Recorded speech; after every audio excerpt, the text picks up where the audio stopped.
ভিডিওটা ভালো লাগলে আমাদের চ্যানেলটা অবশ্যই সাবস্ক্রাইব করবে। রাত্রি হলেই তোমার কথা মনে পড়ে রোজ, অভিমানের দিন ফুরালে একটু নিও খোঁজ। মন পাখিটা সারাদিন একা বসে থাকে, জানি না সে বসে বসে কি এত ভাবে।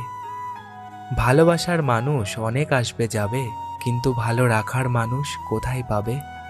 এক সারি ফুলের ভেতর গোলাপটি হলো লাল, তোমার আমার ভালোবাসা থাকবে চিরকাল। অগোছালো মেঘ জমালো আবেগ, ছড়ালো স্মৃতির ঢেউ, অভিনয়ে ভালোবাসা বাড়ে বোঝায়নি আমায় কেউ। বৃষ্টি ভীষণ আকাশ কালো আমার মনের ঘরে, ভোরের আলো উকি মারে নিঝুম রাতের পরে। মানুষ হলো মেঘের মতো অনেক আসবে যাবে, কিন্তু তোমায় আকাশের মতো স্থির থাকতে হবে, কিন্তু তোমায় আকাশের মতো স্থির থাকতে হবে।